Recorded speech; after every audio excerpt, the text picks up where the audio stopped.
어려운 철학책을 한 글자 한 글자, 한 문장 한 문장 함께 읽으면서 설명해 드립니다. 안녕하세요. 철학책을 강독해 주는 남자 철강남입니다. 지난 시간에는 비트겐슈타인을 왜 제가 강의하려고 했는지 유튜브를 하게 된 계기와 함께 밝혔습니다. 그리고 오늘날의 여러 가지 사유와 인문학적 지식과 소양을 익히기 위해서는 언어 철학은 꼭 필요하고 우리가 알아야 될 중요한 학문임을 간접적으로 제시했습니다. 이제 오늘부터 본격적으로 논리 철학 논고를 읽어보려고 하는데요. 특별하게 서문부터 한번 읽어보려고 합니다. 다른 이유는 아니고요. 제가 계속 서론을 읽을 필요가 없다. 서론에 너무 기죽지 마라. 이렇게 이야기를 하고 있는데요. 왜 그런 것인지, 이게 맞는지 안 맞는지 비트겐슈타인의 머릿말을 보면서 서론을 보면서 한번 확인해 보고자 합니다. 마침 논리 철학 논고의 서론이 머릿말이 길지가 않아요. 한 페이지 반 정도밖에 되지 않거든요. 그러니까 간략하게 보고 넘길 수 있는 그런 분량밖에 되지 않으니까요. 여러분들 한번 읽어보시고 제 말이 맞는지 맞지 않는지, 지금까지 일관되게 해오고 있는 제 주장이 옳은지 그른지 확인해 보시기 바라겠습니다. 자, 이 책 논리 철학 논고고요. 페이지는 15쪽입니다. 15쪽 보면 머릿말이 이렇게 나와 있죠. 한번 읽어보도록 하겠습니다. 이 책은 아마 이 책 속에 표현된 사고들을, 또는 어쨌든 비슷한 사고들을 스스로 이미 언젠가 해본 사람만이 이해하게 될 것이다. 이 책은 그러므로 교과서가 아니다. 이 책의 목적은 이 책을 읽고 이해하는 어떤 이에게 즐거움을 준다면 달성될 것이다. 참으로 다행입니다. 그렇게 어려운 방식으로 시작하진 않지요. 비트겐슈타인이 자신이 쓴 책의 그 이유를 밝히고 있는데요. 비트겐슈타인 자신이 생각하는 것처럼 이렇게 생각을 해본 사람들이 분명히 있을 것이고, 나와 같은 사고 실험을 한 사람들은, 생각을 해본 사람들은 이 책을 잘 이해할 수 있을 거라고 말을 하고 있습니다. 그러므로 이것은 어떤 하나의 생각과 사상과 논리에 대해서 나누자고 하는 책이니까요. 교과서를 자칭하는 그런 책은 아니라고 이야기하고 있네요. 물론 아이러니하긴 하죠. 오늘날 언어 철학과 분석 철학을 하려면 비트겐슈타인의 철학 논거는 교과서와 같은 그런 지위를 가지고 있으니까요. 이 책은 철학적 문제들을 다루고 있으며, 이러한 문제들을 문제로 제기함이 우리의 언어 논리에 대한 오해에 기인한다는 것을 내가 믿기에는 보여주고 있다. 이 책의 전체적인 뜻은 대략 다음의 말로 요약될 수 있을 것이다. 도대체 말해줄 수 있는 것은 명료하게 말해줄 수 있다. 그리고 이야기할 수 없는 것에 관해서는 우리들은 침묵해야 한다. 비트겐슈타인은 자신의 책, 이 논리 철학 논고를 통해서 지금까지 철학에서 쭉 이어져 왔던 오해들을, 잘못된 방법과 사고에 대해서 수정하고 싶고 변경하고 싶다고 말을 하고 있어요. 그러면 지금까지 계속 철학이 혹은 학문이 가지고 왔던 이 오해는 무엇인가? 문제는 무엇인가? 잘못된 논리나 결과들, 거짓된 진리들에 대해서 설파하게 되는 그 이유는 무엇일까라고 보니까요. 비트겐슈타인은 언어 논리에 대한 전체적인 오해 때문이라고 말을 하고 있습니다. 우리가 어떻게 언어를 사용하고 있고, 언어가 지시하는 것이 무엇이며, 언어를 통하여 의미하는 것이 무엇인지 명확하게 밝히지 않았기 때문에, 그것에 대해서 연구하지 않았기 때문에 지금까지 모든 철학들은 어떤 문제를 가지고 있을 수밖에 없었는데요. 그것에 대해서 밝히고자 하는 것이 바로 비트겐슈타인이 이 책을 쓰게 된 이유라고 말합니다. 그리고 실은 이 책의 전체 대략적인 목적과 의미, 즉 이 책을 통해서 비트겐슈타인이 하고 싶은 말을 다 밝혔습니다. 두 가지죠. 말할 수 있는 것에 대해서는 말하고, 이야기할 수 없는 것, 말할 수 없는 것에 대해서는 그냥 침묵해야 된다. 이렇게 말하고 있어요. 농담인 것 같은데 이게 실은 다입니다. 제 이 책 117쪽을 한번 보도록 하겠습니다. 비트겐슈타인의 논리 철학 논거를 처음 접했을 때 저는 깜짝 놀랐습니다. 아마도 저뿐만이 아니고 비트겐슈타인을 처음 공부하는 사람들은 대부분 공통적으로 느꼈을 그런 놀라움인데요. 비트겐슈타인은 하나의 문장이나 명제 앞에 번호를 붙이고 그 번호에 맞춰서 논리적으로 자신의 학문을 펼쳐보려고 했어요. 그래서 번호가 하나씩 매겨 있고 그 문장들이 짧다는 거에 대해서 놀랐어요. 처음엔 이게 무슨 책이지 이런 생각이 들었습니다. 그리고 이 책에 있는 번호들이요, 어떤 하나의 내용을 상정하고 다루고자 하는 주제와 연관되어 있어서 처음에 1로 시작하는 것과 두 번째 2로 시작하는 건 전혀 다른 주제, 다른 내용을 뜻하는 겁니다. 이렇게 쓰는 사람이 제가 비트겐슈타인 이전에는 본 적이 없어서 너무나 신기했어요. 아무튼 그래서 비트겐슈타인은 크게 7가지의 주제를 가지고 자신의 학문적 명제를 말을 하는데요. 마지막 결론처럼 내는 명제가 이렇습니다. 117쪽을 읽어볼게요. 7번을 읽어보도록 하겠습니다. 말할 수 없는 것에 관해서는 침묵해야 한다. 제가 일전에도 말했던 것처럼 서론에는 본론에 있는 내용들이 다 압축되고 요약돼서 나온다고 이야기했죠. 비트겐슈타인의 책에서도 바로 이렇게 증명되고 있습니다. 비트겐슈타인이 1-1 명제부터 쭉 끌고 가는데요. 결국에 말하고자 하는 것은 바로 이 7번째 명제, 말할 수 없는 것에 관해서는 침묵해야 한다는 명제를 도출해내는 거거든요. 그래서 우리가 15쪽으로 다시 돌아오면 이 머릿말에서 두 번째 문단에 했던 내용이 이 책의 전체적인 내용입니다. 말할 수 있는 것에 대해서만 말하고 말할 수 없는 것에 대해서는 그냥 침묵해라. 이게 비트겐슈타인의 이 논리철학 논거에 나와 있는 그 내용이 전부 다예요. 어떻습니까, 여러분? 이제 우린 더 이상 비트겐슈타인의 논리철학 논거에 대해서 공부할 필요가 없습니다. 이거면 끝이니까요. 이제 말할 것과 말할 수 없는 것만 잘 가려가지고 우리가 행동한다면 비트겐슈타인을 잘 이해하고 거기에 비추어서 우리가 언어를 사용하고 학문을 실시하는 것이기 때문에 크게 어려울 것이 없습니다. 그러니까 더 이상 비트겐슈타인 공부는 끝! 마무리! 읽을 필요가 없습니다.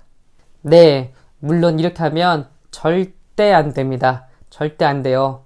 비트겐슈타인이 왜 철학은 모두 언어의 문제라고 했는지, 그렇다면 우리가 언어를 가지고 사용할 때 말할 수 있는 것과 말할 수 없는 것에 대한 구분은 왜 나누고 있는지, 그리고 어떤 것은 말할 수 있는 것이라고 명확하고 당당하게 주장하며 어떤 것은 말할 수 없다고 하는지 그 이유를 알아야 되겠죠. 그 모든 것들을 알아야 실은 비트겐슈타인의 이 논리철학 논고 책을 읽고 그의 사상을 이해했다고 말할 수 있겠죠. 이게 바로 진짜 1차 저서를 읽은 사람하고요, 그냥 철학사나 개론서 같은 것만 읽은 사람하고의 차이가 여기에 있습니다. 개론서는 아마 제가 방금 머릿말을 읽고 설명을 해 주었던 것처럼 이런 식으로 간략하게 설명해 줄 거예요. 물론 말할 수 있는 게 무엇인지 말할 수 없는 게 무엇인지 이런 배경과 비트겐슈타인이 이런 사유를 하게 된 요인이 무엇일까 조금 더 소개하고 설명하고 말겠죠. 그러나 그렇다고 해서 이 책을 절대 읽을 수 있는 건 아닙니다. 앞으로 보시겠지만 너무 어려워요.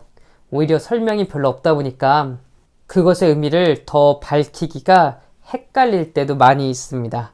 그러니까 여러분들이 진짜 공부를 하고 싶을 땐, 진짜 인문학을 하고 싶다고 마음을 먹었으면요, 개론서나 철학사 같은 거 보지 마시고 저자의 저서하고 부딪혀서 이겨내시고 저자의 책을 직접 읽어서 그의 사상에 깊이 심취될 수 있기를 바라겠습니다. 그저 개론이나 철학서만 읽은 사람들은 도저히 이 학자의 그 의도와 깊이를 따라갈 수가 없습니다. 그러면 개론과 철학사가 잘못된 책이라고요? 아니요, 그렇지는 않습니다. 그것도 학문들을 역사적으로 정리하고 칸트가 말했던 기가처럼 집대성하기 위한 노력이기 때문에 그것도 매우 중요해요. 그러나 단지 제가 말하는 것은 저자의 1차적 저서를 보지 않고 개론서나 철학사 같은 것을 보고 그 저자에 대해서 이해했다, 공부를 다 마쳤다고 하는 그런 자들의 학문적 해이성에 불성실한 태도에 여러분들이 속지 말라는 얘기입니다. 그런 사람들이 너무 많아요. 제가 어떤 책까지 봤냐면요. 유명한 그런 학자인데요. 그 학자가 서론에 이렇게 얘기를 하는 거예요. 그 이전에 있던 것들과 다른 그런 방식의 학문을 새로 내놓으니까 주위에서 여러 학자들이 자신에게 비판하는 것을 안다. 자신의 학문에 대해서 비난하는 것도 알고 있다. 그런데 내가 바라는 것은 내 저서를 단 한 권이라도 읽고 좀 비판했으면 좋겠다. 내가 주장하는 말을 좀 알고서는 비판했으면 좋겠다. 이렇게 말을 했습니다. 그 사람이 쓴 책 서론 첫 문단이 이런 내용이었어요. 얼마나 공감되는지 모르겠습니다.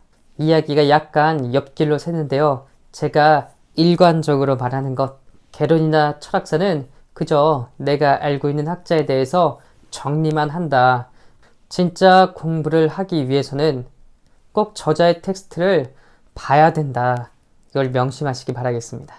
그리고 다시 제가 머릿말을 읽은 그 의도와 관련해서요. 대부분의 서론과 결론은 저자가 본론에서 했던 이야기들을 요약해서 집어넣는 거니까요. 서론을 읽었다고 해서 그 내용을 다 알았다고 할 수도 없고 서론을 통해서 그 책의 수준을 모두 다 정의하지 말라는 겁니다. 제가 좀 곁다리로 넘어갔는데요. 이 두 가지 생각하면서 앞으로도 저와 공부를 할 때는 이렇게 저자의 저서를 함께 읽어나가는 참된 인문학 그리고 깊은 인문학 공부를 쭉 했으면 좋겠네요. 이 책은 그러므로 생각의 한계를 그으려 한다. 또는 차라리 생각이 아니라 사고의 표현의 한계를 그으려 한다. 왜냐하면 생각의 한계를 그으려면 우리는 이 한계의 양쪽 측면을 생각할 수 있어야, 따라서 우리는 생각될 수 없는 것을 생각할 수 있어야 할 것이기 때문이다. 이 문단에서는 제가 왜 칸트, 하이데거, 헤겔을 읽고서는 최소한 이 세 학자들을 본 다음에서야 봐야 된다고 하는지 그 주장을 뒷받침할 수 있는 내용이 나왔는데요. 비트겐슈타인은 그렇게 말을 하고 있습니다. 우리의 생각이 결국엔 언어에 달려 있으니 우리의 사고도 언어하고 관련이 있다고 합니다. 그런데 이것을 밝혀서 비트겐슈타인이 하고자 하는 것이 뭐냐면요. 우리의 생각에, 즉 언어의 한계를 정하려고 하는 겁니다. 이 생각의 한계, 언어 표현의 한계를 정하기 위해서 우리가 말할 수 있는 것과 말할 수 없는 것, 반대편을 꼭 생각해야 된다고 말을 하고 있어요. 자, 어떤 학자가 떠오르십니까? 저는 두 명의 학자가 떠오르고 있는데요. 첫 번째는 칸트입니다. 왜 그렇습니까? 칸트는 우리가 경험할 수 있는 것과 경험할 수 없는 것을 통해서 둘을 구분하고 경험할 수 없는 이 물 자체와 같은 사실과 실제가 있다는 것을 명확하게 인정하되 대신 우리가 경험할 수 있는 바로 이 현상에 관해서 학문이 더욱더 연구하고 여기에 비추어서 제대로 발전시켜야 된다고 우리에게 말을 하고 있죠. 바로 칸트의 이 인식이 언어 철학적인 관점에서 언어적인 관점에서 새롭게 접근하려는 것이 이 비트겐슈타인의 철학인 것 같아요. 그리고 또한 우리가 생각할 수 있는 부분이 무엇인지 명확하게 알기 위해서는 반대로 생각할 수 없는 것은 무엇인지에 대해서도 밝혀야 된다고 지금 비트겐슈타인이 이야기하고 있잖아요. 우리의 인식이, 우리의 알미 이렇게 유화적이고 고립된 것이 아니라 정반대의 급부에서 나와 다른 저 대상을 통해서 더 명확한 인식을 얻을 수 있다는 이 헤겔의 사유도 약간 엿보입니다.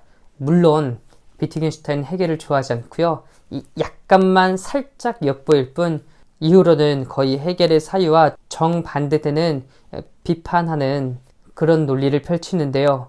바로 이렇기 때문에 한편에서 칸트를 긍정하고 다른 한편에서는 헤겔의 사유와 변증법을 부정하고 있기 때문에 비트겐슈타인이 어떤 위치에서 철학을 하고 있는지가 더 명확히 보이겠죠. 16쪽으로 넘어갑니다. 그러므로 한계는 오직 언어에서만 그어질 수 있는 것이며 그 한계 한편에 놓여 있는 것은 단순히 무의미가 될 것이다. 칸트는 우리가 가진 선언적 주관, 감성의 형식과 오성의 형식에 의해서 우리가 경험할 수 있는 영역과 경험할 수 없는 영역을 구분했고요. 경험할 수 있는 영역은 현상이라고 그랬고 경험할 수 없는 영역은 물 자체라고 했습니다. 이런 사유의 한계는 비트겐슈타인이 보기에 언어의 한계고요. 여기에서 칸트와 비트겐슈타인이 좀 다른 부분이 있다고 한다면 칸트는 물자체라고 해서 그것이 의미 없다고 이야기하지는 않는데요. 비트겐슈타인은 말할 수 없는 그런 대상은 무의미한 것이라고 이야기를 하고 있네요. 나는 나의 노력이 다른 철학자들의 노력과 얼마만큼 합치하는지 판정하지 않겠다. 사실 내가 여기에 쓴 것은 개별적으로는 결코 참신성을 주장할 게 없다. 그리고 나로서는 내가 생각한 것을 나 이전에 이미 다른 사람들이 생각했는지 여부는 아무래도 상관없기 때문에 나는 또한 정거들을 제시하지도 않는다. 근데 비트겐슈타인은 굳이 자신이 새로운 생각과 새로운 접근을 했다고 해서 교만하게 자신의 학문적 성과를 높이 추대하지도 않고요. 반대로 그렇다고 해서 일일이 과거의 학문적 작업들을 추적하지도 않는다고 이야기하네요. 자신의 생각과 자신의 주장을 제시할 뿐이라고만 말을 하는 것 같습니다. 나는 단지 나의 사고를 위한 자극은 상당 부분 프렉의 위대한 저작들과 나의 친구 버드란트 러셀 씨의 작업에 비추고 있다는 것만을 언급해 두고자 한다. 프렉이나 러셀이나 논리실증주의라는 학문적 이런 분야와 모임에서의 아주 유명한 학자들이고요. 대단한 학자들입니다. 이들과 친분이 있었고 특히 이 버드란트 러셀하고는 정말 친분이 있었나 봐요.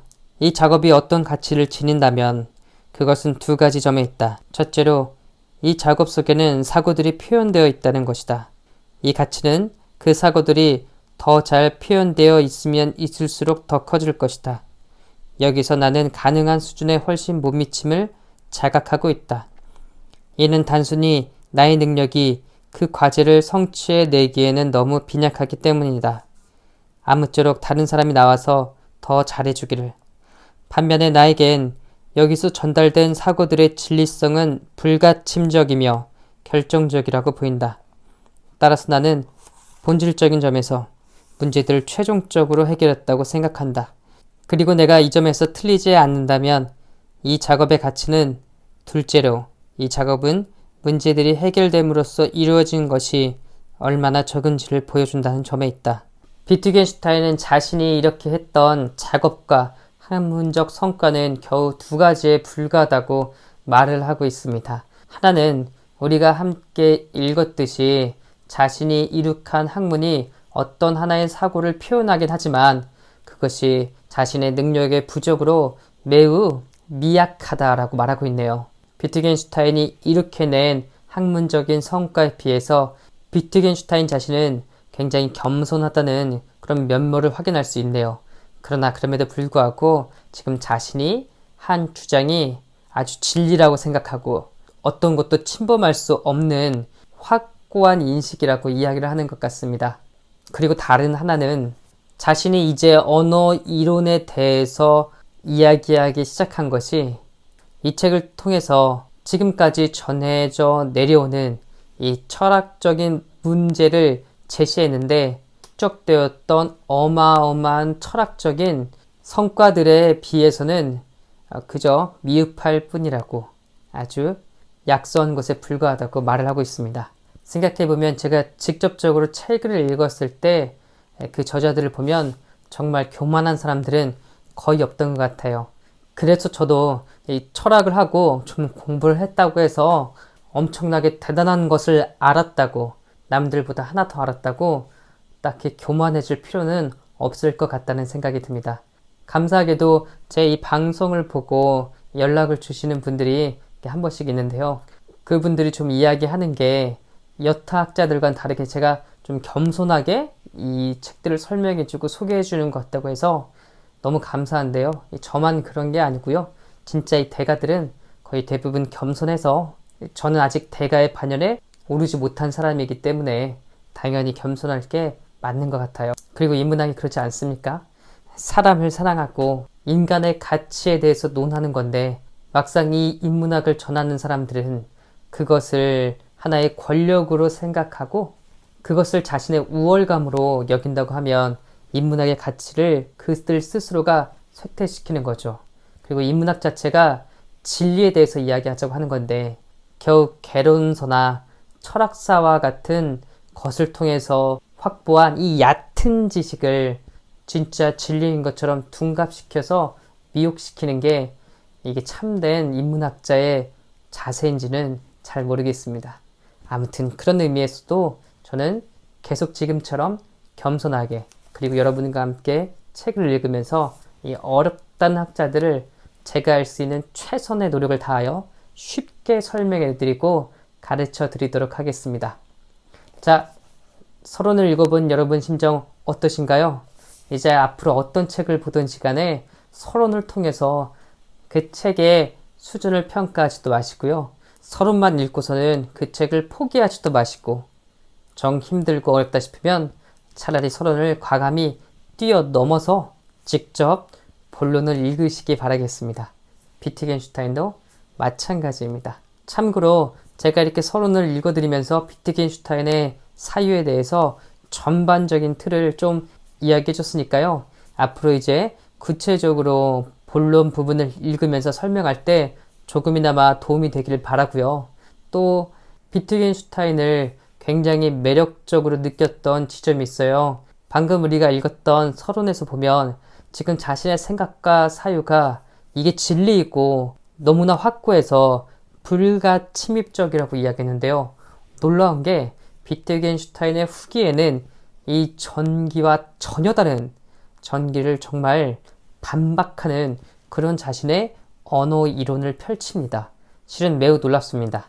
하나의 학자가 자신의 학문적 사유와 방법을 정립하는 것도 어려운데 이 정립했던 방법을 다시 전환시킨다고 해야 될까요?